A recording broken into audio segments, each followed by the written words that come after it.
இவர் சொன்னார், ஆதவர்ஜுனா சொன்னார், எனக்கு எந்த பதவிக்கும் நான் திமுகவிலே நின்னது கிடையாது, விடுதலை சிறுத்தை கட்சியிலும் இருக்கும்போது கேட்டது கிடையாது, நான் எப்பவும் எதிர்பார்க்கறது கிடையாது. கேட்டதெல்லாம் கிடையாது, வாங்கினது உண்டு. வாங்கின உண்டு. விஜய் அவர்களை சந்திக்கும் பொழுது விஜய் அவர்கள் சொன்னது, ஜெயிச்ச உடனே மிக முக்கியமான பொறுப்பு உங்களுக்கு நான் கொடுக்க இருக்கிறேன், அந்த பொறுப்பு உங்களுக்கு தான் கொடுப்பேன் அப்படிங்கிற மாதிரி ஒரு நிதியமைச்சர். நிதியமைச்சர் இது எப்படின்னா விஜய் ஸ்டைலில் வாயை மூடி சிரிக்கணுமா வாய் விட்டு சிரிக்கணுமா இந்த விஷயத்துக்கு? ஜெயிச்சா தான்றா வாங்குவேன்ற மாதிரி தான்.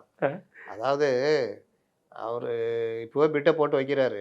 இவங்க எல்லாம் நினச்சிக்கிட்டு இருக்கிறாங்க விஜய் சொல்கிறது இதெல்லாம் இவரே கூட சொல்லியிருப்பார், அண்ணா நீ இப்படி சொல்லி வைண்ணா பார்த்துக்கலாம் புசியை. ஏன்னா 1 to 1 பேசுறதெல்லாம் புசி மட்டும்தான். இவங்க எல்லாம் நடக்கிறதெல்லாம் நடந்துட்டோம் அப்படின்ற மாதிரி தான்.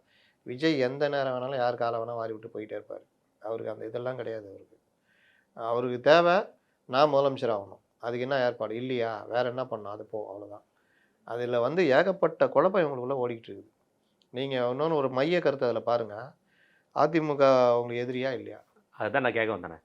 அந்த கூட்டணி சம்மந்தப்பட்ட விஷயத்தில் இவர்கிட்ட இருக்கிற ஒரு குழப்பமான சூழ்நிலை ரொம்ப மோசமாக இருக்கு. இன்னும் அவங்க அழுத்தி கேட்டிருந்தாங்கன்னா நாங்கள் பேச்சுவார்த்தைலாம் நடத்திக்கிட்டு இருக்கிறோம், ஜனவரிக்கு மேலே சொல்லுவோன்னு சொல்லியிருப்பாப்ல.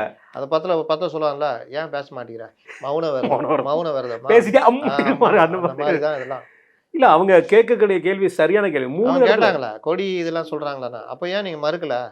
அது தலைமை தான் சொல்லணும் அப்படின்னு. ஏன்னா இவர்கள் என்டிஏ கூட பேச்சுவார்த்தை நடத்துகிறாங்கன்றது உறுதி. எப்போ வேணாலும் இவர்கள் அங்கே போகிறதுக்கான வாய்ப்பு இருக்குது.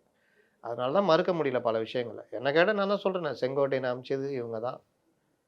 ஏன்னா ஏடிஎம்கில் இருக்கும்போதே எங்கள் அப்பா இவர் தான், நம்ம சித்தப்பா எல்லாமே அவர் சொல்கிறப்ப தான் நான் செய்கிறேன்னு சொன்னவர். அப்போ அவர் தாவேகா போகும்போது தாவேகாலாம் அவருக்கு ஒரு கட்சியா? அப்போ இவங்க சொல்லி தான், ஏன்னா ஆஃபரே மறுத்துட்டு தானே போகிறார், டிஎம்கே ஆஃபரே மறுத்துட்டு தான் போகிறார். அப்போ அவர் அசைன்மெண்ட்டில் தான் போயிருக்காரு. ஓபிஎஸ்ஸை இங்கே வா ராசா, என்ன டிடிவி கூட சேர்ந்து ஆடினுக்கிற, டிடிவி கழட்டி விட்டேன் தெரியுமா, உனக்கு எதாவது தேவையா? ஆமாம் எனக்கு என் பிள்ளைக்கெல்லாம் சீட்டு வேணும், நாங்கள் சொல்கிறபடி கம்முன்னு போ, என்ன எடப்பாடி தான் எங்கள் தலைவர்னு சொல்லணும், ஓகேவா, போ, அவ்வளோதான்.